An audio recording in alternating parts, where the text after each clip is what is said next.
afternoon, everyone, and welcome to Coach Monken's weekly press conference as the Black Knights get set to take on Ohio State this Saturday at 4:30 p.m. on Fox and the Army Sports Network. Coach Monken will start with an opening statement and then take questions from here in NOAC and then those joining us via teleconference. At this time, I'd like to introduce the head coach of the Black Knights, Jeff Monken. Thanks for being here today, everybody. Getting ready for an unbelievable opponent, and I told our team they perhaps may be the most talented football team that an Army team has ever faced in school history. They're big, they're athletic, fast, weapons on offense, great defensive line. Their defense coordinator said their defensive line was better than the defensive line he had at the Tampa Bay Buccaneers. So I don't know if you could praise a defensive line any more than that to say that they're NFL quality guys and still being in college. So just the way they run to the ball and pursue the ball and so well coached. Coach Meyer's done an unbelievable job over the course of his career, certainly at Ohio State, having tremendous success. So we know we're in for a real battle and a real test.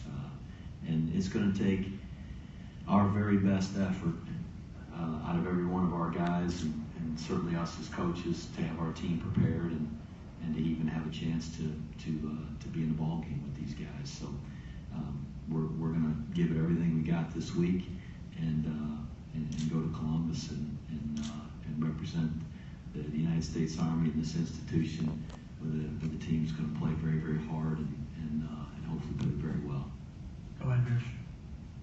Hey, Coach Rich DeMarco, Army Radio. What type of opportunity does this week present? Not only the opponent, but where you're going to play, the number of fans, the level of opponent. What opportunities does it present? It's one of the things about playing here at West Point that I think makes this experience really special, as opposed to maybe some other places similar to us. We play a lot of these games, and we've played Stanford and Penn State and Rutgers and Duke and Wake Forest and just go on with the Power 5 teams that we've had an opportunity to play against, and that's a real privilege to play Notre Dame in the Alamo Dome, to play in front of 107,000 at Penn State.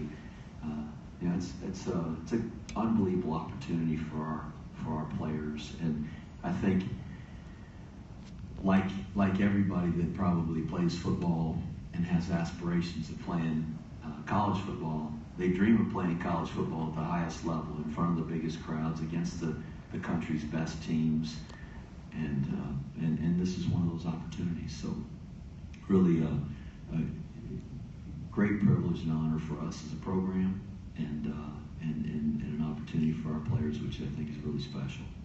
And just to follow up on that, you mentioned Penn State at Penn State, Notre Dame at the Alamo Dome. What do you feel your players, your program, have learned from those experiences that can help it in the environment they're going to be in on Saturday? Well, I mean, we learned that both of those teams we played were pretty good, pretty talented, and very physical. But the Penn State game a couple of years ago was though a disappointing loss. There's a lot of things you can point to in a game like that and give our team confidence that we were able to play a very close football game with them and can see places where we were able to execute so we got to give our guys some hope, because everybody outside of this room, when our players are sitting in here, nobody's running around saying, man, Army's going to beat the heck out of Ohio State. I mean, we're a 30.5-point underdog. Everybody else says they're going to get their butts whipped. And so I can walk in here and tell them, hey, guys, we're going to start practicing for Tulane because we're going to get our butts whipped.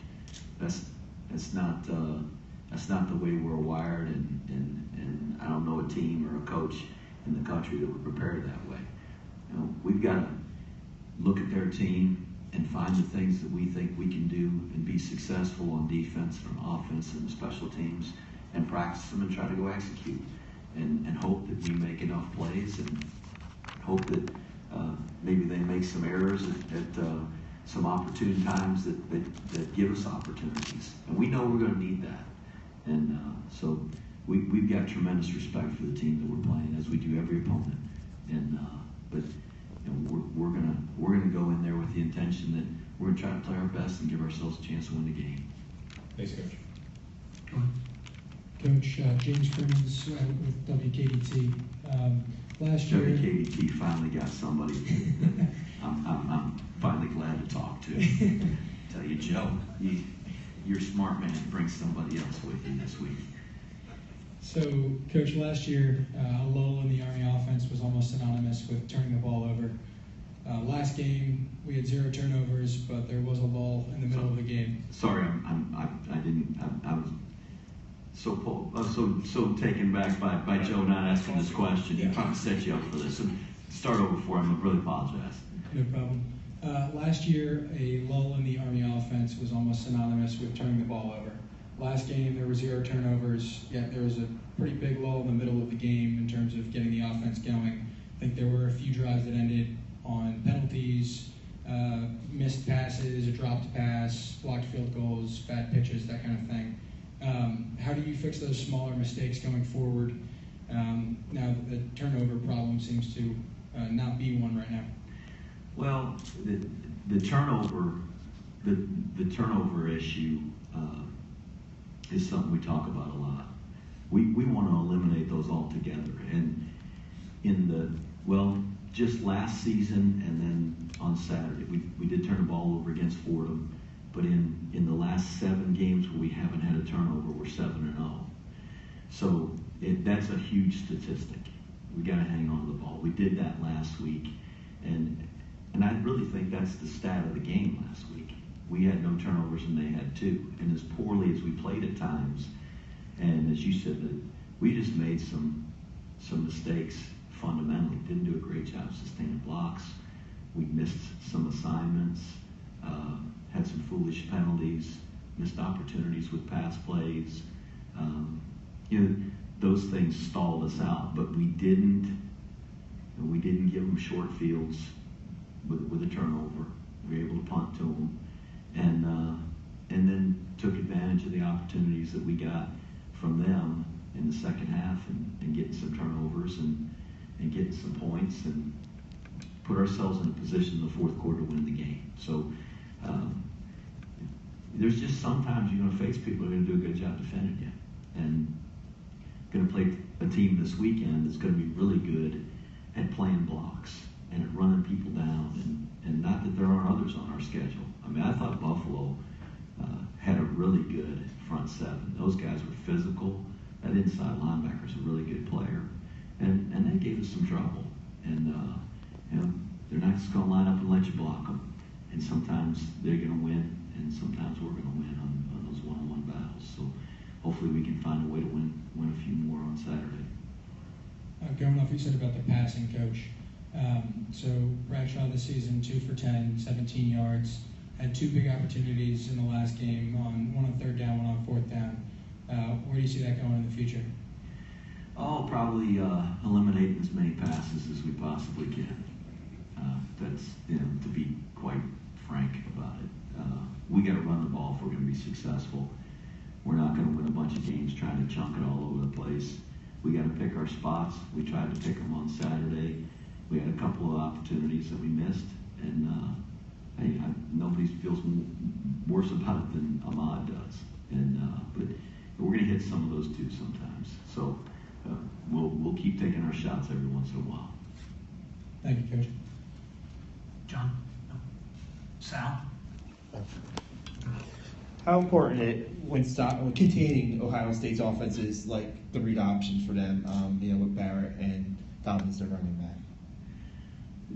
They're a challenging offense because of their ability to get it to a bunch of different people. And you look at their statistics, I mean, they're almost completely balanced throwing the ball and running the ball. And that doesn't make them easy to defend. And the thing about their ability to run the ball is everybody that touches it can run it. Their quarterback is as gifted running the football as anybody they've got, and it makes you play a lot of defense. So Urban has, he's always found a way to get the right people the ball. And you look at what he did at Utah and Florida and Bowling Green and everywhere. I mean, he gets the right guy the ball, and he's been certainly the last couple places. He's had a lot of guys that when you give it to them, they're pretty good with it, and so they do a tremendous job, and we're going to be way undersized and physically outmatched, their offense and our defense. That's no knock on our guys. I love our guys, but it is what it is. So we're going to have to do a great job of having some things that may, create some problems for them, and I hope we can come up with enough. Did you get a chance to watch the game live on Saturday between Oklahoma and Ohio State, and did you see anything that Oklahoma might have done to them defensively? Oklahoma's guys on defense, they're a lot different than ours too. I'm not sure that Oklahoma would trade any of their defensive guys for our defensive guys. As much as I love our defensive guys, they play their tails off and play hard, and I love our guys. They're physical and tough, but just from a physical standpoint, their size and their athleticism and speed, they're pretty special too. So I think there are a lot of people around the country that probably watched that game and said, "Boy, I wish that guy played on our team." And it was a good matchup, and I thought it was a heck of a football game. All right, we'll open it up to those joining us via teleconference. Please state your name and organization and ask your question. Yes, this is Charles Drew. This is GoBlackKnights.com. Good afternoon, Coach. Despite the Ohio State loss to Oklahoma last week, which you just mentioned, the Buckeyes' running game appears to be working now. They have two freshmen in J.K. Dobbins, who's a legitimate breakaway threat. And in 2016, 1,000-yard rush of Mike Weber seems to be coming back from his hamstring issue. You couple that with J.T. Barrett on the center. What are your specific keys relative to matching up against them from a defensive standpoint? Well, I don't think they'll let us play with 12. So, like I said to Sal, I think just finding some things that may create some problems for them. Coach Meyer has though there's probably times where he may not want to call himself an option coach.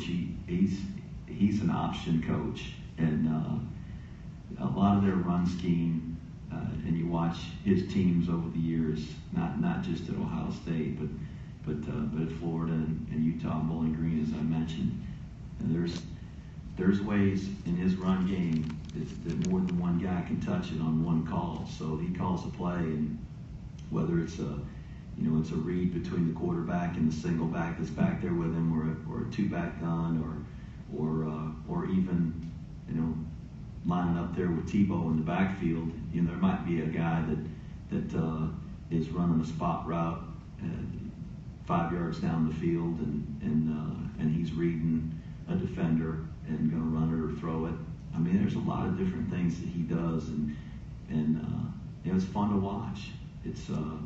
I hope it's not a lot of fun to watch against us on Saturday, but they managed to do a really good job running the ball against everybody they play. So, we're not going to hold them to nothing. I just hope we can hold them down enough that it gives us a chance to get the ball back and keep them out of the end zone every drive. So we've got a chance. And I got tremendous respect for this football team we're going to play. They got a lot of guys, when you watch them, they're going to be playing on Sundays next year, or the year after that, or the year after that. And that's tough when you got a group of guys like ours that hey, we're trying to win on toughness and fundamentals and execution, and knowing you're going in the game physically outmatched. So we got to do a great job of the other things that we can control. And my follow-up and final question is surrounding the Buckeyes' young defense and facing the Army football option. Although former Rutgers head coach and current defense coordinator Greg Schiano familiar with that playing against Army football option before, some of his players have never seen it. Does that allow you to even throw in a few new wrinkles offensively that perhaps you held back on in the first 2 games of the season?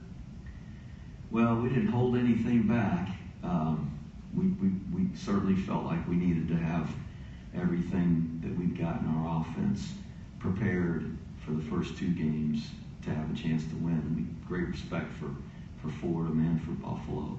And gosh, it took an unbelievable effort just to get that thing done on Saturday. So I don't know that there's a whole lot more that we're just going to pull out of the hat. But we're going to search for some things that we might be able to do that we think might give us an opportunity to move the ball and get first downs. And that's really the goal, is to try to control the ball and get first downs so that we can keep it away from them. We know how dangerous they are on offense. But that's a challenge because, as I said, defensively, I don't know if I'd say, are they more talented on offense or defense? I think all the way across the board they're pretty good. And so it's going to take us being able to do the things that we do and the things that we believe in and do them well. Coach Schiano has seen this offense many times. And he and I have stood on opposite sidelines when I was at a different academy. And they over the years, we played them, I guess it was probably about 5 years in a row while I was there. And it became like a conference game. I mean, we were ready to go to the other division and let them play somebody else because they came up with a plan and did a really good job of defending us. And so, he's got experience doing it, and I'm sure that they will do a great job of getting their young men prepared to execute it. And he's always been able to do that. So, as I said, there's challenges not only with their talent and their players, but also the great coaching staff that they have. Thank you, Coach. This is Mark Nelder from the Columbus Dispatch. Go ahead, ask your question. Yep, go ahead. This is Mark Snyder from the Columbus Dispatch, and Coach, I talked to Rick Kurz yesterday. He was pretty modest when I asked him about being a starter for quite a long time now. And what makes him a special player, despite being a tackle at 6'2", 280? That's a big guy for us. I know for you guys over there, that's small peanuts. That left tackle you guys got, I think he's 6'7" and 314. He looks like a corner. He's out there blocking safeties on the second level. Holy smokes, that guy's a good player. But Rick's a really good player for us because he's good in our offense. He's got good feet, plays with really good pad level. He comes out of an outstanding high school program down in Cincinnati. St. X played for Steve Speck, who's a tremendous football coach. And so we got a guy that's been in a winning program, and he brings a confidence to the locker room. He's tough, and he's our kind of guy. He fits our offense. With regard to coming out of Cincinnati and playing at a big-time program, a high school program, was he one of your more highly recruited players? Oh, I don't know if anybody in our room is highly recruited. I guess highly recruited by us. We really wanted him. But in terms of what other offers he had and those kinds of things, I don't even know if I remember. And you can go through our whole roster, and you're going to find a handful of Division I offers at other schools. I'm not talking about a handful for each guy. I'm talking about a handful for the entire football team.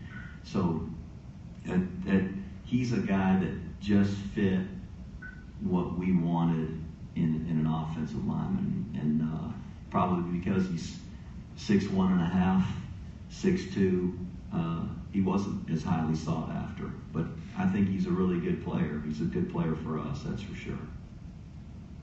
And then one last question about the 2 long scoring drives you had in the fourth quarter this past Saturday. That looked great on paper. Could you talk about what the offensive line did during those two drives?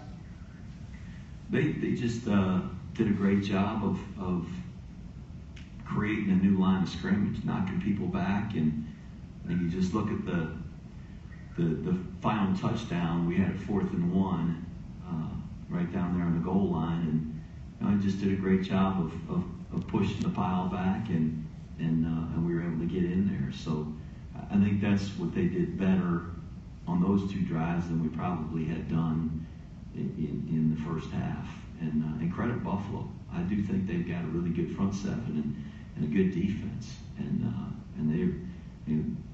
Coach Leipold's done a great job with that program. So it was a challenge for us. It was a battle, and their guys put up a great fight. Our guys, I thought, did too, and we were fortunate. We just managed to come out on top. Thanks, Coach. Coach Ken Crater, Sons of American Institute Radio. Good afternoon.